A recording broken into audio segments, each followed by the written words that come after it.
আসসালামু আলাইকুম রহমতুল্লাহ। বিসিবি সভাপতি তার চাকরি ছাড়তে বাধ্য হয়েছেন।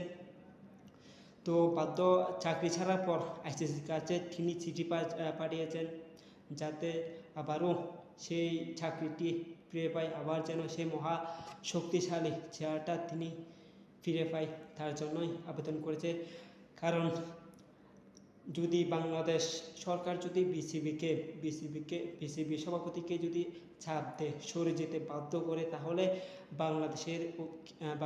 বাংলাদেশ ক্রিকেটের উপর কিন্তু নিষেধাজ্ঞা আসতে পারে। সেটা আমরা জানি।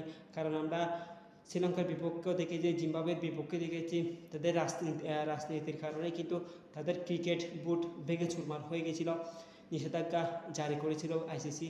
সেক্ষেত্রে একই অবস্থা হয়তো বাংলাদেশের ক্রিকেট বোর্ডেও হতে পারে, তবে সেটা এখন বলা যাচ্ছে না। কারণ বুলবুল ইসলাম তিনি আইসিসির সাথে যুক্ত আছেন, হয়তো আইসিসির সাথে তিনি যোগাযোগ করবেন। এখনও ঠিক বলা যাচ্ছে না কী হয়, তবে সেটার জন্য দু একদিন অপেক্ষা করতে হবে। আইসিসি থেকে দু একদিনের মধ্যেই খবরটা আসতে পারে বাংলাদেশের উপর কি আদৌ কি নিষেধাজ্ঞা আসতে পারে নাকি নিষেধাজ্ঞা আসবে না। সেটার জন্য অবশ্যই অপেক্ষা করতে হবে দু একদিন।